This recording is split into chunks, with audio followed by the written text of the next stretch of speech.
At 4-2, the Dallas Cowboys are expected to be buyers at the trade deadline, which is approaching pretty quickly. So tonight, we'll get into some potential options that the Cowboys could have in this market. Let's get to it. Here we go.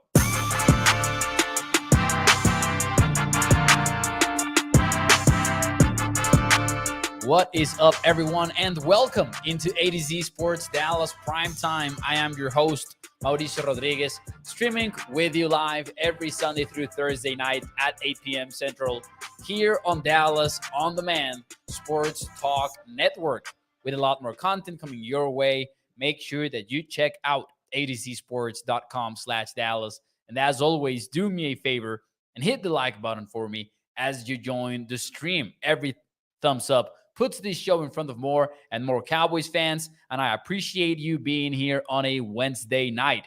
There is some Major League Baseball going on tonight.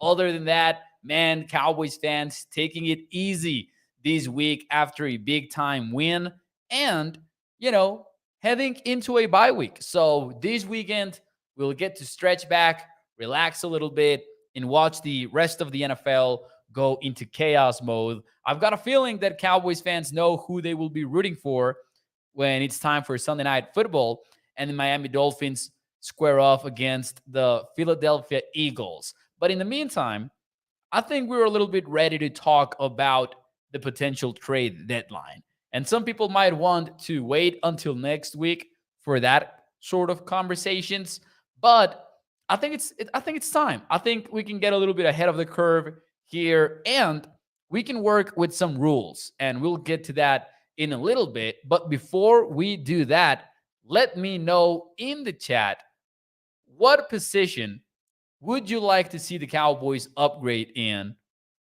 during the trade deadline, or before the trade deadline, I should say.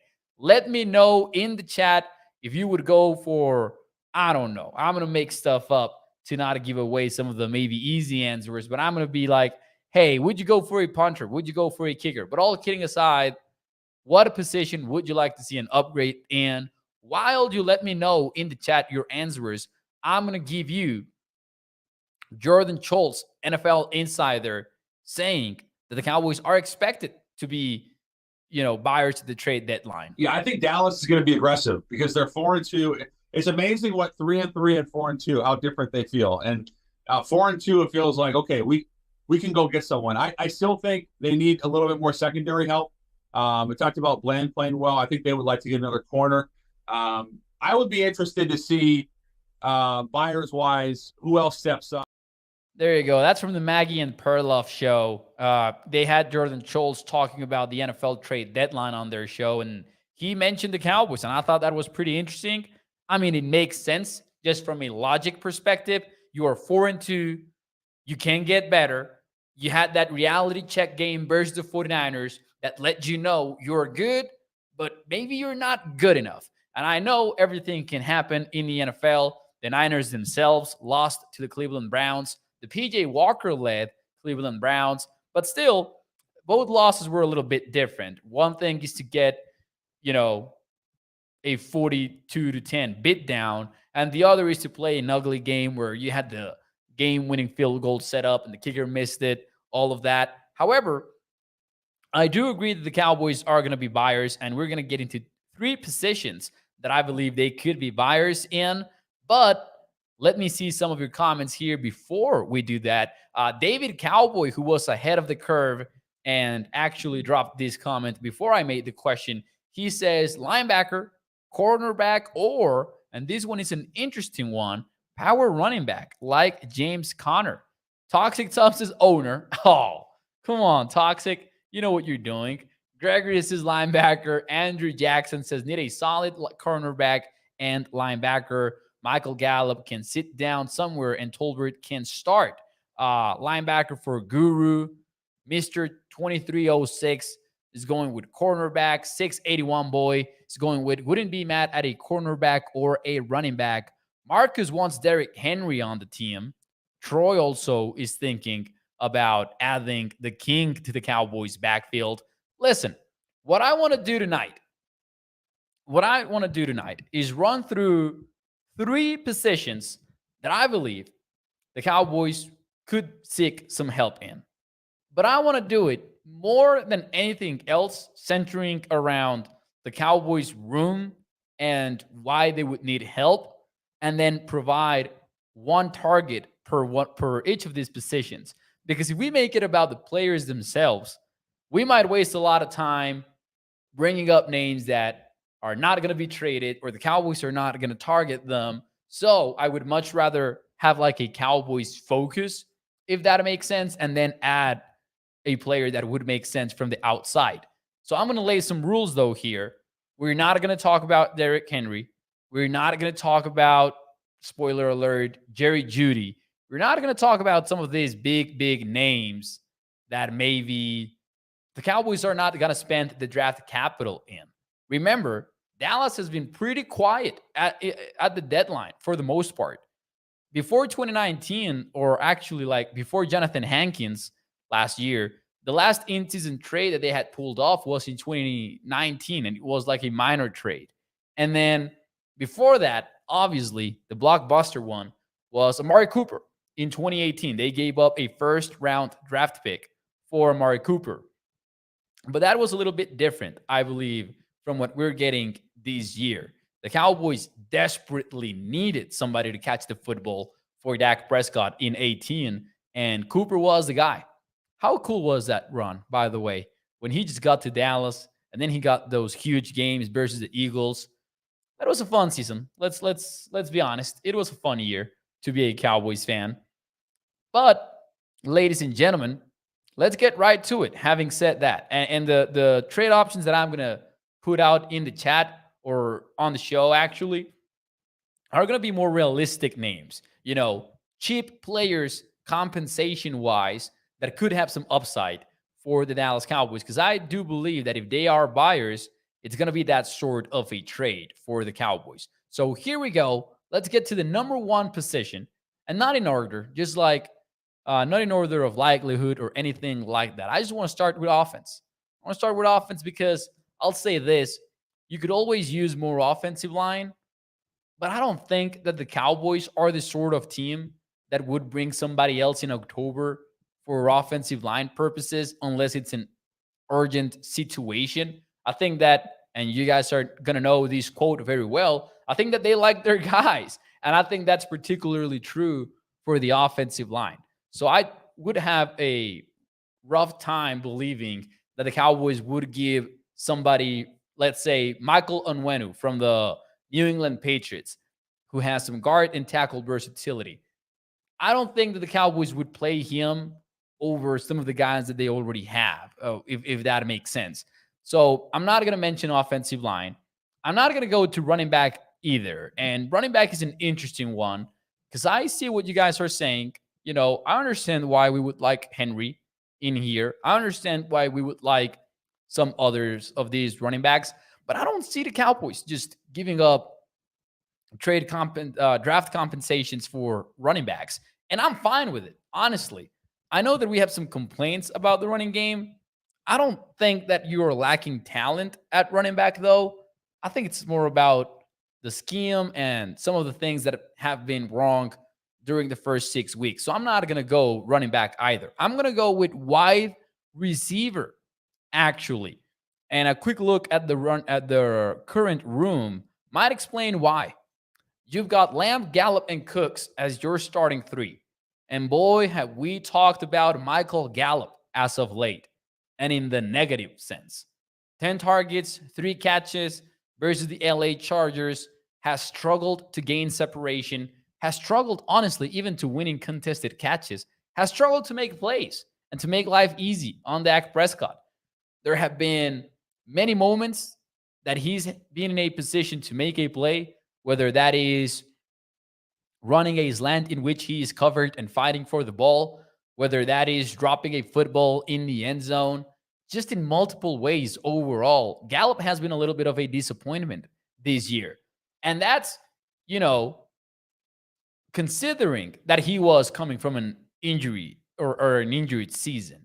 Like, our hope was for 2022 to have been a weird year where he was dealing with the knee rehab and everything.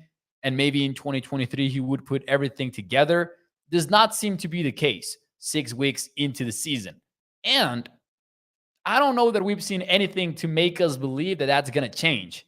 Because right now, it's not about the injury anymore. Michael Gallup is just not on the same page as Dak Prescott, and he might catch fire later in the year, but that feels more like speculation than actual forecasting. I have not seen anything that makes me believe, oh, Gallup is going to break out pretty soon here, as opposed to even Brandon Cooks. Now, Cooks has been a veteran presence for a long time.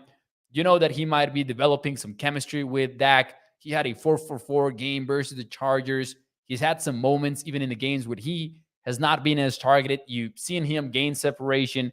You've seen him get close to some big gainers. So I have more hope in that sense for Brandon Cooks than I do for Gallup 2023-wise. Now, there's Jalen Tolbert, who we believe could get more action in the future, but we have yet to see any of that. Say that the Cowboys want to turn the page on the Michael Gallup project, and maybe they say, you know what, we're going to bump Tolbert up a spot. He's going to be the starter, and then Gallup's going to be number 4. There's a Kevontae Turpin hype, and listen, I'm going to eat my crow regarding Kevontae Turpin in the sense that at one point in the offseason, I had doubts that he would make the roster. I really did.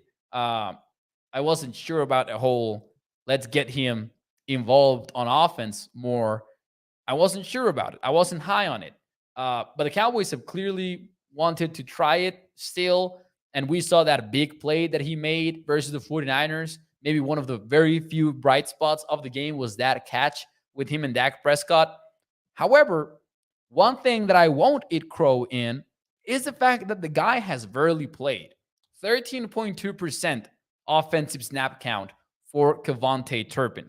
That is extremely low for a guy that was supposed to be more involved on offense. Here's how low that percentage is, and I'm going to represent it telling you or naming the guys that have fewer snap counts or fewer, a lower snap count on the team, excluding the guys that have not played, obviously. The only guys that have played less than Turpin are Deuce Vaughn, Sean McKeon, Cooper Rush, Asim Richards, and Jalen Brooks. Those are the guys who have played less than Kevontae Turpin. So is he the guy that you would look towards if you were trying to upgrade the wide receiver room? I'll say no. So with all that being said, I would love the Cowboys to target a wide receiver. Here's my bid, or here's my player that I'm going to put on the map. Again, I'm not going to go with Jerry Jeudy because I do believe the Broncos are sellers, and I do believe that Jeudy could be on the move in the NFL. But I'm also pretty aware that at best, you're going to have to pay a second rounder for him. Chances are Denver is going to stick with him unless they get a first, because they've done that over the last few years.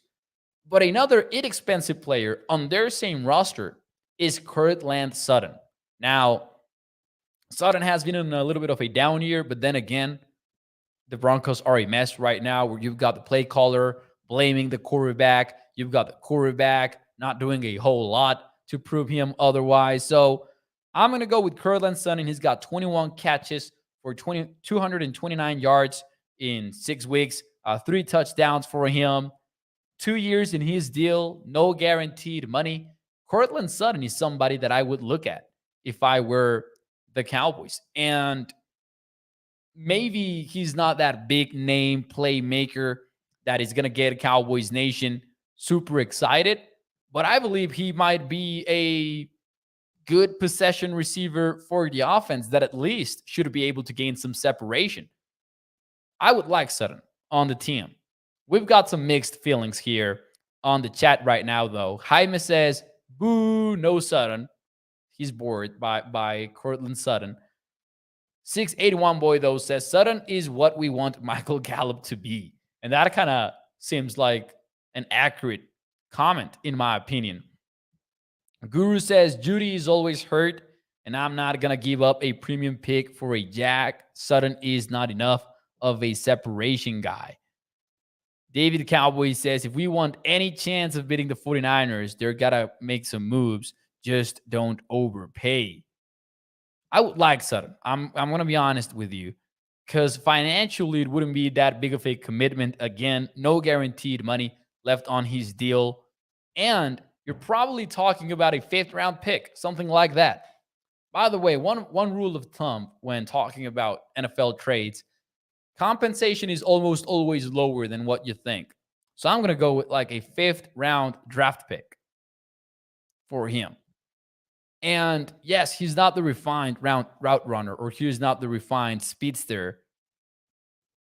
But I would call Sutton a better receiver than Michael Gallup right now, no doubt.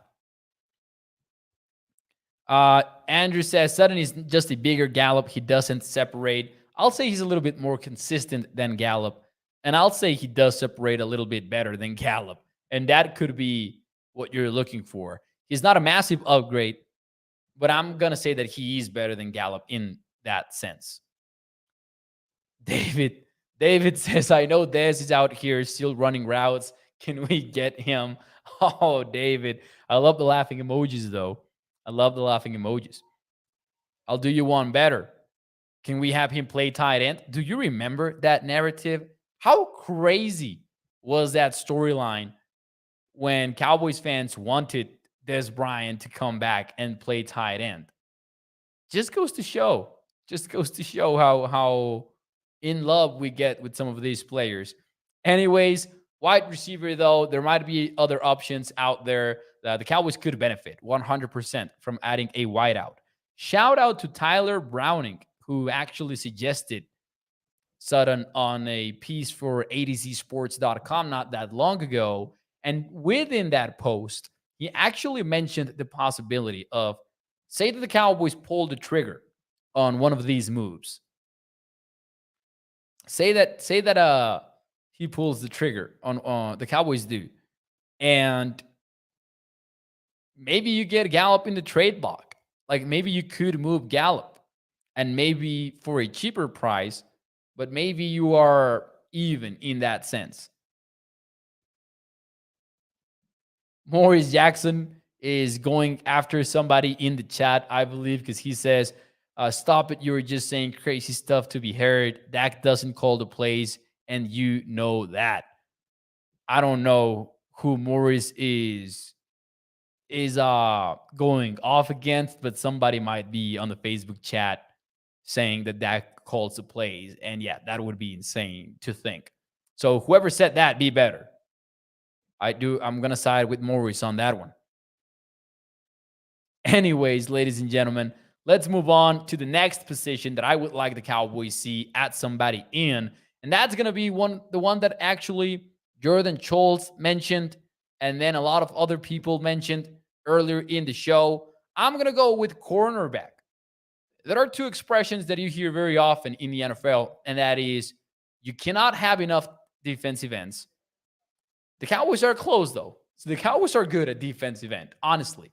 And the other thing that you're starting to hear, especially as of late, you cannot have enough cornerbacks either. And that is the case for a Cowboys team that actually lost their top guy in Trayvon Diggs and are now working with the starting trio of Gilmore and Daron Bland on the outside, Jordan Lewis at nickel.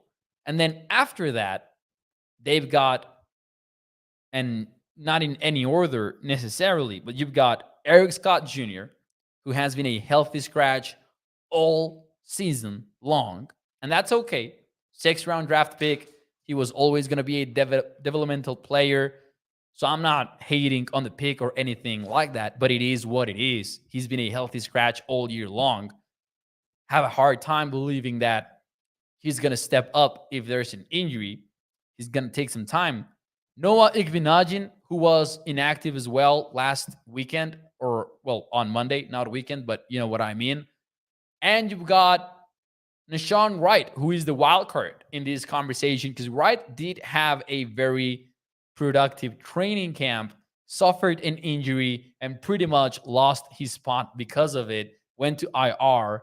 I mean, he actually didn't lose his spot when you think about it, because he made the roster, immediately was designated to IR, and now he's back. So Wright could be the one that, hey, Cowboys front office might go, you know what? We like Wright better than we like some of these players that are available. But I would absolutely target a cornerback, because I do believe right now they're good. The Cowboys have a good set of starting cornerbacks. But the moment one of those guys goes down, I think you could hit the panic button a little bit. And we kind of went through that in 2022 when the Cowboys were dealing with injuries late in the year, and you had this wild carousel of backup cornerbacks, and everyone was struggling when that was going on. So I think somebody out there could really help the Cowboys defense late in the year. And here goes my pick. A lot of people will say Jalen Johnson from the Chicago Bears, who are obviously going to be sellers at the deadline. But I'm going to tell you, I don't think that the Cowboys are going to pull off the trigger on such a move.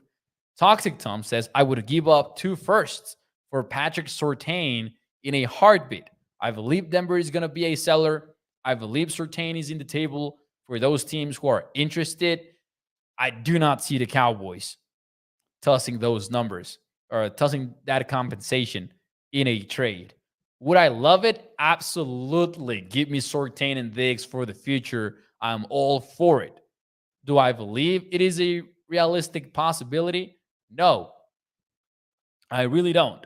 So instead, I'm going to go with the classic low risk, high reward bet for the Cowboys. And I am thinking about Christian Fulton for the Tennessee Titans, who is actually, and you're going to hate this as soon as I say it, but he is struggling this year. So much that Titans head coach Mike Rabel was actually complaining a little bit about him on a recent press conference. But the guy is talented. He really is. He's on a contract year, might cost you a 5th rounder, and the guy is starting for the Tennessee Titans. So he might be a good depth piece. I'm not saying that you want this guy on the field, but if you do need him at some point, I would much rather trust Fulton, who has the athleticism, who has a 61st percentile height. He's 6 foot tall, a light cornerback more or less, but he is pretty athletic. He's pretty fast. I believe Dan Quinn could make him work in Dallas. I would much rather have Fulton in there than I would Wright, especially since Wright has really not played a whole lot as of late. So I'm going to go with him. I'm going to go with Christian Fulton. And here's the best part, 5th, 6th round draft pick is more or less what he would cost you in this scenario, because he does not have any guaranteed money, if I'm not mistaken. He's on a contract year, actually. So Christian Fulton, Tennessee Titans guy, and the Titans are done. I don't know about the record. I don't really know what the record means for them mathematically, but I'm going to go out on a limb and I'm going to say they're done. Like, that offense is not it. Ryan Tannehill is hurt. They are pretty much deciding whether they are playing Malik Willis or Will Levis. I think they're done, honestly. So he could go at a very steep discount. Now, would I much rather have Jalen Johnson? Would I much rather have Patrick Surtain? Yes. But I don't see the Cowboys, as Toxic is saying right now in the chat, pushing the chips on the board. I just don't see that. Now, it would make a lot of sense. It really would. I don't see Dallas doing it. One guy that I'm intrigued by, too, is Kaiir Lamb from the Buffalo Bills. That guy has not won the starting job in Buffalo, the Florida Gator cornerback. And I wonder if the Cowboys would the Bills would need to upgrade at a cornerback in order for Kaiir Lamb to be available, because otherwise they would not have cornerbacks. But if they do get a cornerback and they don't trade away Kaiir Lamb in that trade, could the Cowboys maybe send a flyer for him and have someone to develop as well for the future? And I say this because Stephon Gilmore is probably not in Dallas for the long run. Probably not in Dallas for the long run. So something to keep in mind, if you will. Let's see what you guys have to say, though, in the chat before we get into the final position. And in my opinion, perhaps the best trade that the Cowboys could make at the deadline. Here we go. BF says, so would you trade Fulton and Henry for a second-round pick from the Titans? Says BF. From what I understand here, BF means like a second-round pick from the Cowboys in exchange for Fulton and Henry. Maybe not. Maybe I wouldn't do that one. And that's not because I don't like Henry. That's just because I don't know if I want to give up my second-round draft pick essentially for a running back. Because I think that Fulton would move the needle very little in that trade. Fulton would be just like the cherry on top, if that makes sense. And I think that a second might be too much for Derrick Henry. And Henry is a beast. I enjoy watching him play. I think he's one of the most fun players in the NFL. I am pretty surprised that the guy is still Derrick Henry. Because I'm telling you, I'm going to go with the eye test for that one. And I'm pretty big on analytics. But I don't like looking at the running back numbers for Henry because he's been on a Patriot offense for years now. And when you watch the games, you still see Henry doing Henry things. So he's pretty insane. But I just don't think that the value is there analytically wise and, trade wise. Wouldn't do that trade. Wouldn't do that one. AJ Torres says, we're hurting bad, man. Gregory says, I want to save our draft picks for the offensive line. Guru says, I'm not giving 2 first-rounders for a cornerback. We're not hurting that bad for a cornerback. We have our lead high-paid corner in Diggs next year. That could be fair. 2 firsts for Surtain might be too much. That's a good. This is a weird hill to die on, Brian. I'm going to say that. Weird hill to die on. Saying Brian has almost more picks than touchdowns. Dak is not the answer, and our coach needs to go. I don't even want to get into a Dak Prescott debate tonight, but I'm going to say this, man. When you talk about touchdowns and you talk about interceptions, let me tell you, career-wise, what that represents for the amount of passes that Dak Prescott has thrown. Touchdown percentage for his career, 5. Interception percentage for his career, 2%. That means not only that argument wouldn't hold up in court, but that means that your evaluation of Dak Prescott hinges in 7% of his, 3,473 pass attempts. That's what that means if the argument is based around touchdowns and interceptions. 7%. Screw the other 93% of the plays. We're going by 7% to evaluate who Dak Prescott is as a quarterback. That's all I'm going to say because I really don't want to get into a Dak Prescott debate tonight. But yeah. Moving on for the trades.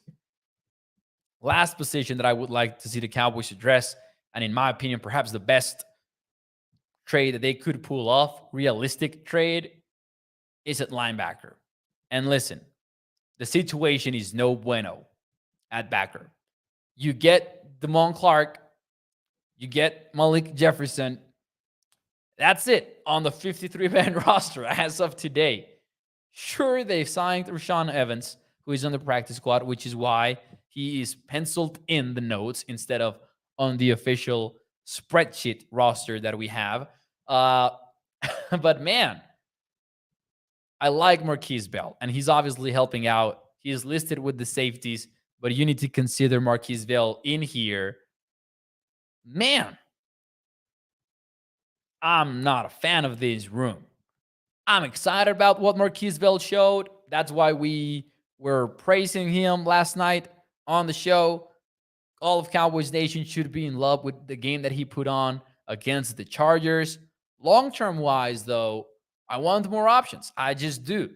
There's one thing that we do know about Malik Jefferson, and it is this. Cowboys do not want to play him on defense. They just don't. That's not what they want to do. Jefferson is being elevated so he can play special teams, but he's got 6 snaps on defense, and all of those came versus the San Francisco 49ers. I'll let you guess in which part of that game Jefferson took the field. And I think that David makes a good point here saying Bell didn't work against the 49ers. Yeah, I think that you're going to have different answers when teams run out there in 21 personnel, 12 personnel, 22 personnel. When you start getting those looks, maybe you're not going to want Marquise Bell on the field. And if you do, that will speak volumes about who he is as a player. But I just think that a linebacker would make a whole lot of sense. And I'm going to go with Jordan Hicks from the Minnesota Vikings. I think that although Minnesota could play itself into the season once again in the next 2 weeks, chances are they're going to be sellers at the trade deadline. They have said that they're not moving on from Kirk Cousins. Kirk Cousins has said that he is not waiving his no trade clause. So maybe no movement at quarterback for the Vikings, but elsewhere, Daniel Hunter could be on the move. Jordan Hicks could be on the move. And I think that Hicks could cost you about a 5th-round pick, and you would get the 6th best linebacker per PFF grades. And again, PFF grades, controversial, but at least you know that the guy's playing decent football. And right now, a decent linebacker sounds pretty good for the Cowboys, if we're being real. Plus, one area that the numbers suggest he is gonna do fine is tackling wise. He's actually been pretty decent versus the run. Not a lot of missed tackles from Jordan Hicks. So I would love Jordan Hicks. Now, keep in mind, he's played in several spots now. So he's one of those veterans that could pick up what the Cowboys are trying to do pretty quickly, in my opinion. But give me Jordan Hicks. I'll be honest with you, and I'll say I looked for other linebacker options. Did not find a whole lot of stuff. So I think Hicks could be the move for the Cowboys. And out of the 3 trades that we discussed, if I had to put my money on the most likely trade, that would probably be it. I would like Hicks. Guru says Jordan Hicks only if he's cut. Hunter is their 2nd best player behind wide receiver Justin Jefferson. He is not going anywhere. Talking about Daniel Hunter there. He might. I think he might. Not to the Cowboys. I'll say that. But I think Daniel Hunter could be on the move. I think the Vikings need to reset, honestly. Toxic Tom says, my Sam Williams bold take is he will have more arrests than sacks this year. Sam Williams, somebody actually had already mentioned him, I think. It was from Stevie Mack, who says, I think that they're too afraid to play Sam Williams at this point with all these penalties already happening. And Toxic had actually asked, where the F has Sam Williams been? A friend of mine who does a great job covering college football in Mexico asked me about Sam Williams. And he caught me off guard. I'm not going to lie. I was like, oh, yeah, where is Sam Williams? Has not played a whole lot. So I agree with Stevie Mack. They are not playing him a ton. And I have yet to fixate on him when watching All 22. I wanted to do that versus the Chargers, excuse me. So I have been a little bit disappointed number-wise with Sam Williams, but I have not looked at what he looks like on the field tape-wise and film-wise. So hopefully I get you a better answer later in the week or next week. In the meantime, though, that will be it for me tonight here on the show. Ladies and gentlemen, announcement. Tomorrow night, there will be no live show. I apologize for that. I'm going to be doing some family stuff. It is the bye week, and there's something with my family that I would like to attend. For those of you who are OGs of the show, you might remember more or less that it was an eventful summer for my family. And I'm going to be doing some related stuff to that. And hopefully I do get a video up. If not, I'm going to hit you with a quick hits question. And we'll be back on Sunday night, 8 p.m. Central, to suffer simultaneously while we watch Dolphins versus Eagles. Shout out to Anthony. Definitely not that. Definitely not that. Thank you to everyone for tuning in. I'll see you tomorrow night. man, I don't even listen to myself. I'll see you Sunday night, 8 p.m. Central. Hit the like button for me if you enjoyed the show. Subscribe to the channel, and I'll see you el domingo. Muchas gracias. Bye-bye.